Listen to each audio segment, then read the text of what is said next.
Director George Roy Hill broke into the scene and gave us hits such as Butch Cassidy and the Sundance Kid, and this other little movie that I've never spoken about before ever called The Sting, which now makes me wonder how the fuck did he get this wrong? Okay, so there's a movie from 1982 called Life According to Garp. This is directed by George Roy Hill, and it's based on a novel which I guess was a bestseller back in the 1980s by John Irving. John Irving is the same guy who wrote this book called The Cider House Rules.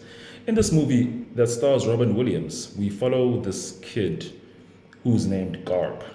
She's called Garp because his mother was a nurse for the soldier in World War II, and she basically consummated and basically found a way to give birth to her son. I'm not going to tell you how because it's very dark, it's very problematic, but whatever.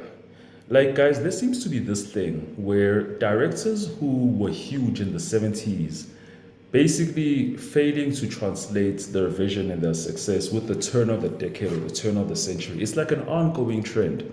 You've seen it with directors such as Francis Ford Coppola, who did this movie called Jack, starring Robin Williams. You've seen a similar example with Steven Spielberg, who for me is innocent, but he did this movie called Hook that people didn't really like.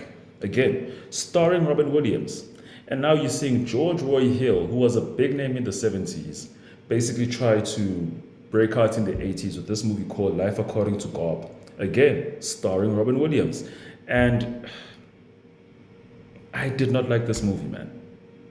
I tried.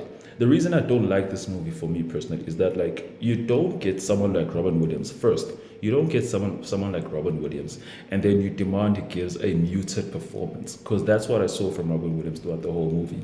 He's like, I don't want every role by Robin Williams to be his hey ho, but like it was so muted that like they could have cast anyone in there, anyone. John Lithgow is in the movie as well. He plays a transgender woman, and he gives a good performance. And one thing that I can give credit to the movie for, especially for like 1982, is that it doesn't do the whole hey, look at this, hey, are you shocked, hey, do you see that, it just treats the whole situation just like, yeah, like, hey man, we exist amongst each other, we love each other, we care for each other, and that's all. And I appreciate that.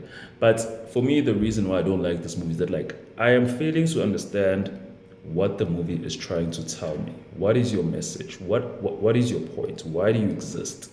And that is saying both to John Irving's novels and writing per se, but also just the movie itself. And you know what? Get some inspiration from John Irving, because it seems like to be like a thing of his. Even Cider House Rules is a movie that I don't really like that much.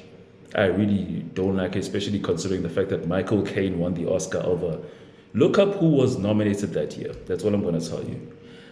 And yeah, man, I really wish I loved this movie. There are some good parts in it, but generally, I did not like this movie. Like, if you want me, I can give you a full, detailed, spoiler-filled rant about why I don't like the movie. But maybe watch it and tell me that I'm wrong. Maybe let's do that. Tell me that I'm wrong, that I didn't get it, but give it a watch and tell me what you think. But personally, I did not enjoy this movie at all. Thank you for watching.